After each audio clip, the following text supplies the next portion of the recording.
네, 드디어 3월부터 전부 잡아냅니다. 오늘은 3월부터 단속하거나 바뀌는 5가지를 준비해봤는데요. 운전을 하지 않더라도 일상에서 금지되는 내용도 있으니까 확인해보시고 만약 지키지 않으면 모두 과태료를 부과한다고 하니까 주의하셨으면 하면 3월부터 정부가 이륜차 단속 및 관리에 대해 드디어 칼을 빼들었습니다. 최근 몇 년간 이륜차 교통사고가 끊임없이 늘면서 이대로는 도저히 안되겠다 싶었는지 결국 대책을 내놓았어요. 먼저 바뀌는 내용을 간단하게 보면 지금까지 이륜차는 배출가스 및 소음검사 등 비교적 간단한 검사만 받으면 통과가 돼서 운전을 할 수 있었는데 이제는 무려 19가지 항목을 추가로 점검을 해야 운행을 할 수 있다고 합니다. 게다가 정기검사 외 추가로 사용검사라는 걸 받아야 되는데 쉽게 말해서 이륜차를 팔고 살 때 심지어 중고거래를 할 때도 사용검사를 받아야 되는데요. 이때 불법 튜닝된 이력이 있으면 운행을 할 수 없다고 합니다. 그러니까 지금까지 문제됐던 머플러 소음이라든지 LED 튜닝 또는 최근 번호판을 가리거나 아예 번호판을 떼고 질주하는 오토바이를 원천 차단하겠다라는 건데요.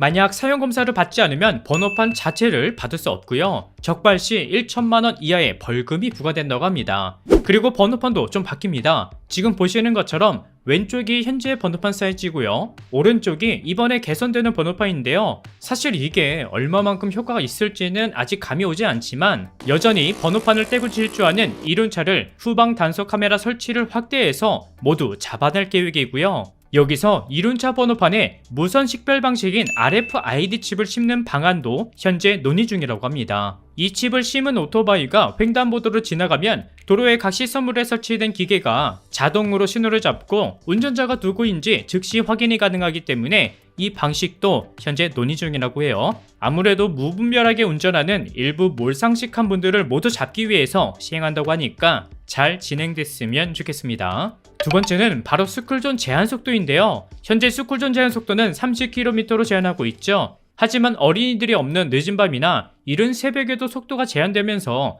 과한 규제라는 지적이 끊임없이 나왔는데요. 그래서 스쿨존 제한 속도에 시간제를 도입해서 제한 속도를 30에서 50km로 상향시킨다고 발표를 했지만 결국 흐지부지 됐었죠. 하지만 올해 3월부터 각 지자체에서 자체적으로 가변형 속도 제한 시스템을 적용해서 저녁부터 다음날 새벽까지 시속 50km로 운행할 수 있게 상향시킨다는 발표들이 나오고 있습니다. 게다가 최근에는 이 횡단보도의 색이 흰색에서 노란색으로 점점 바뀌고 있는데요. 스쿨존에서 일어나는 교통사고를 막기 위해서 운전자가 더 쉽게 확인할 수 있도록 바꾼다고 합니다. 근데 이것도 그냥 단순히 색만 바뀌는 게 아니에요. 시작 지점과 종점 지점을 정확히 한글로 표시해서 운전자들이 보고 판단할 수 있게 직관적으로 바꾸고요. 또 최근에는 스쿨존뿐만 아니라 교차로 횡단보도 위치를 바꾸는 논의도 하고 있다고 합니다. 현재 이렇게 교차로 진입 시 보행자가 건너는 횡단보도 위치가 상대적으로 가까이 설치되어 있죠.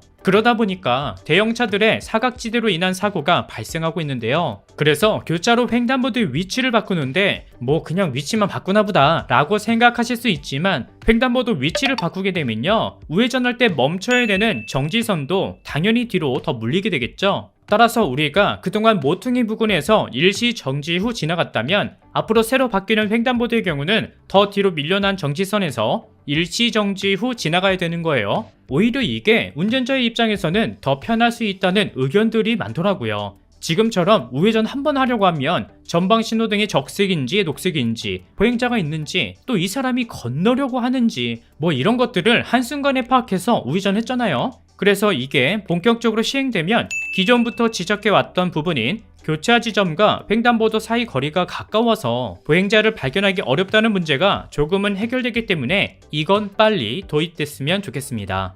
세 번째는 주정차 단속입니다. 이제 새학기가 다가오다 보니 아무래도 학교 앞 풍경이 당분간은 이런 모습들이 자주 보일 것 같은데요.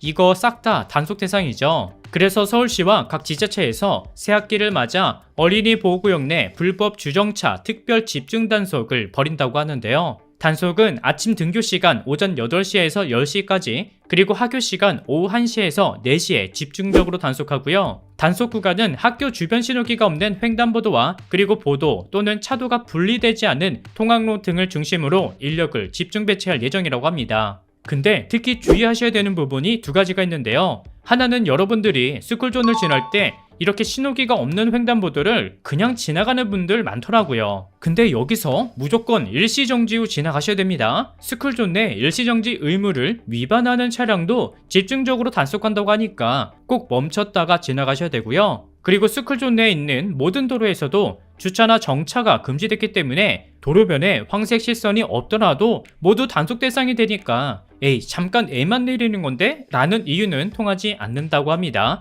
만약 지키지 않으면 승용차 12만원, 승합차 13만원의 과태료를 내야 되니까 조심하셔야 되고요. 승하차 목적으로 정차를 해야 된다면 이런 표시가 있는 어린이 승하차에서만 5분 내 정차가 가능하니까 아이들의 안전을 위해서라도 주정차하실 때 주의하셨으면 좋겠습니다. 네 번째, 이번에는 일상에서 금지되는 것들인데요. 최근 보조 배터리의 원인이라고 밝혀지진 않았지만 항공기 화재가 난 사고가 있었죠. 그래서 3월 1일부터 항공기 내에 반입하거나 금지되는 것들이 새로 추가됐는데요. 먼저 전자담배 피우는 분들 많으시죠? 하지만 3월부터는 이 전자담배를 포함한 보조 배터리를 기내 선반에 보관할 수 없게 바뀌고요. 그리고 몸에 소지하더라도 반드시 절연 테이프를 충전 단자에 붙이거나 또는 비닐백에 넣어야 기내 탑승이 가능하다고 합니다. 근데 이 부분이 중요한데요. 이렇게 반입한 보조 배터리를 휴대폰이나 노트북에 연결해서 충전하는 건 사용이 가능한데 보조 배터리나 전자담배를 기내 전원 장치에 충전하는 건 금지된다고 합니다. 그리고 보조 배터리를 자세히 보면 이렇게 몇 와트인지 적혀 있거든요. 이거에 따라서 또 반입되는 게 다르다고 합니다.